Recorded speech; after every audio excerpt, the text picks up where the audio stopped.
Good morning সবাইকে। এই সুন্দর ফুলগুলোর মতো সারাদিন তোমাদেরও খুব সুন্দর কাটুক। আর আজকে সকাল থেকেই সবাই জোগাড় যন্ত্রে লেগে পড়েছে, কারণ আজকে আমাদের বাড়িতে ছিল গোপাল পুজো।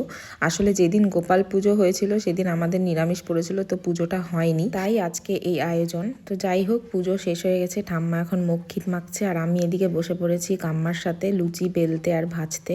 আর মা যেহেতু আজকে পুজোর কাজে ব্যস্ত ছিল, তাই আমি জীবনে প্রথমবার এই ট্যাংরা মাছের ঝোল রান্না করেছিলাম।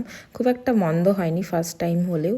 তো যাই হোক, সেগুলো খেয়ে দিয়ে দিদিভাইরাও বেরিয়ে পড়লো, ওরা এবার চলে যাচ্ছে। দেন রাত্রেবেলা হঠাৎ করেই আমার ইচ্ছে হলো পিঠে ভাজার জন্য। তো আমি এখানে তেল পিঠার গোলা বানিয়েছি, বানিয়ে অনেকগুলো ভেজেও ফেলেছি, এই যে দেখতে পাচ্ছ তোমরা।